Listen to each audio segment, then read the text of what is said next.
Hello, I'm Seb Thorpe, and welcome to this Foundation Years vodcast, in which we'll be hearing from expert speakers to bring valuable insights into the National Supervised Toothbrushing Programme. In May, we asked the early years community to submit any questions they wanted answering in relation to the programme, which we will focus on in this recording. Today, we'll be joined by Laura Lindon from the Department for Education, who will talk about how the programme links with wider early years priorities, and also Claire Stevens from the Department of Health and Social Care, who will provide an oversight of the health outcomes of the programme and how this will contribute to reducing inequalities in oral health. We hope this podcast provides answers to the questions we were asked and offers helpful information and practical guidance for everyone working with young children. Thank you all for making the time to watch as I introduce both Laura and Claire. Thanks, Seb. Well, in March, the government launched a supervised toothbrushing programme, which is expected to reach up to 600,000 children every year. The programme is targeted to 3 to 5-year-old children living in the most deprived areas in England, and it's part of our priority to ensure that every child gets the best start in life. So we know that dental disease is almost always preventable, yet in some parts of the country, half of children start school with visible tooth decay. Poor oral health can affect a child's ability to eat, smile, and socialise, and causes pain and infection with days missed from school. And there can also be an impact for parents and carers as well, having to take time off work to take their children to a dentist or to hospital. Dental decay remains the most common reason for young children aged 5 to 9 years old to be admitted to hospital, and inequalities in oral health are widening, with children from lower socioeconomic groups more likely to report that their poor oral health impacts on their daily lives. So, Claire, will the supervised toothbrushing programme actually make a significant difference? Yes, it will. And it's part of a suite of oral health improvement interventions. But toothbrushing with a fluoride toothpaste is a key behaviour to prevent tooth decay. So this is us working with parents to establish good oral health behaviours at home. Supervised toothbrushing programmes in nursery and school, so foundation and year one, are recommended. These programmes are effective in reducing tooth decay and oral health inequalities, and they're cost effective too. Wonderful. And Laura, if I could bring you in here, please. Why was this a joint launch with DFE? So the Early Years Foundation Stage statutory framework states that early years providers must promote good oral health of children who attend their setting. Supervised toothbrushing programmes are a way of fulfilling this requirement. We know that there are already lots of successful schemes in place, but the government wants to expand this to reach a larger group of children. Children brushing their teeth twice a day is seen as a key skill in regard to healthy routines in preparation for starting school. Great.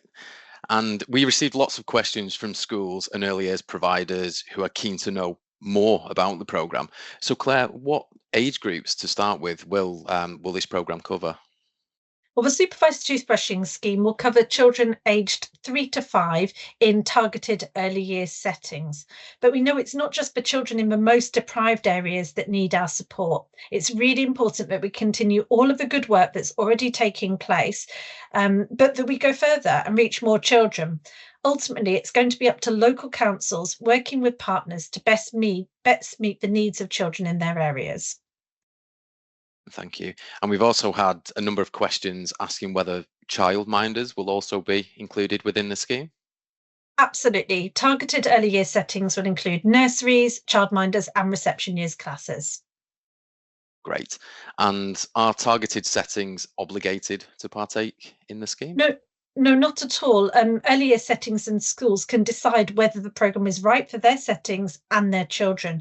But we really hope that with the support of the local oral health teams, it will feel like a really good way to support the children attending their setting. Okay. And will the government commit to providing all the toothbrushes and toothpaste, and for how long? We've had some concerns and questions from early year settings saying that they may struggle with any additional costs. Well, the scheme's fully funded, with the government investing an additional £11 million this year in local authorities to support the scheme. And we've also announced a really innovative 5-year partnership with Colgate-Palmolive, which will see them donate over 23 million toothbrushes or pastes to support the programme. And this means that not only will the resources be supplied for the settings, but that each child will receive a take-home pack of brushing and paste so that they continue the good work at home and over the holiday period. Brilliant. And in terms of any training for practitioners, will any be available? Yes, training will be decided at local level, and there are plenty of different approaches.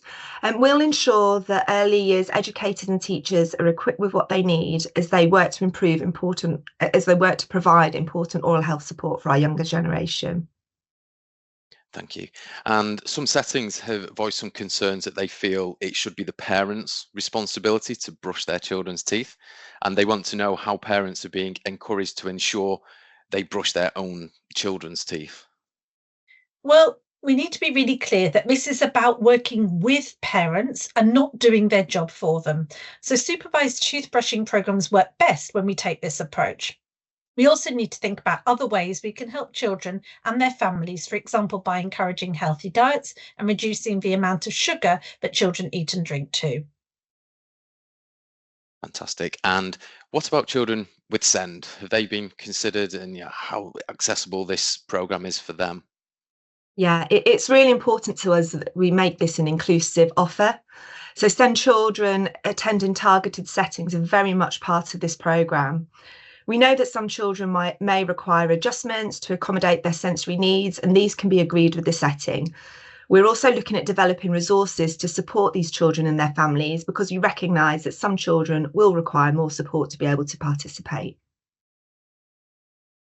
Okay. And is fluoride-free toothpaste available as part of this scheme?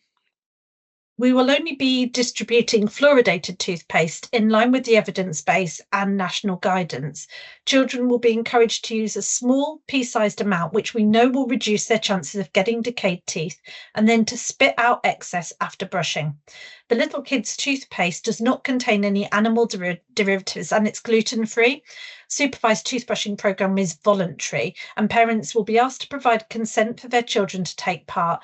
They can also withhold their children from taking part if they choose to do so. Wonderful. And to touch on a point that was briefly mentioned earlier, we also received some questions regarding healthy eating. Will the program also be championing this? So the Department for Education has recently published new nutrition guidance, which will be introduced to the Early Years Foundation Stage framework from September 2025. This guidance will help educators to fulfil the existing requirement in the EYFS for settings to provide healthy, balanced and nutritious food for children. As we all know, this is really important for children's long-term health, including maintaining a healthy weight and good oral health. And will there be funds to arrange for dentists or dental nurses to visit early years settings?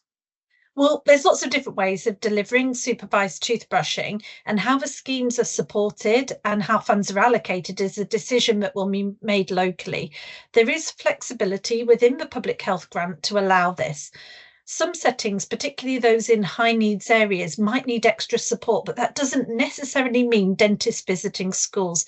We have heard from teams who funded, say, half an hour of additional lunchtime staff time to facilitate supervised toothbrushing. And in terms of future cost, will the new scheme cover future costings such as the replacement and replenishment of supplies? There will be £11 million of funding available this year, which has been allocated to local authorities and will be used for training early years educators, as well as local staffing costs to support the programme. The funding's there essentially to support all aspects of delivery of the pledge, which may include equipment and staffing costs. And the agreement with Colgate-Palmolive is for 5 years, so that will ensure products are available to schools and early years settings. And another question that we received was, why does this toothbrushing program only use Colgate toothpaste within its packs? Well, the government's partnership here is about a shared commitment to improve oral health in the country. And it's great that so many local authorities have also wished to participate in this. So whilst Colgate have kindly donated significant volumes of product, there is nothing to stop local authorities using other brands and other products. Okay. And has the programme considered recycling? Yes, so the toothpaste tubes and the lids, which have been donated, can be recycled in just normal plastics recycling, and you don't even need to rinse the tube prior to recycling. Excellent. And what can we expect to receive as part of product donation for the programme? So the delivery includes take-home brushing packs, which contains a little kid's toothbrush and little kid's toothpaste, and also educational material. And then the in-setting product delivery contains like more standardized toothbrushes, the same toothpaste, and also educational material as well. So our aim is that kids develop positive behaviours in school, and then they continue these at home and over the holiday period. Wonderful. Thank you both. And that covers the questions that we received in response to our survey. So thank you both to Laura and Claire. Your thoughtful answers and clear explanations today have been really, really valuable. And it's been great to hear your perspectives on the programme and how it will be implemented moving forward. It's been a pleasure to explore this with you and to hear about how this programme can support the health and well-being of children to give them the very best start in life. And thank you once again, Laura and Claire, and also to our audience for tuning in and for the vital work that you do every day to support children and their families. And we hope that you found this session helpful.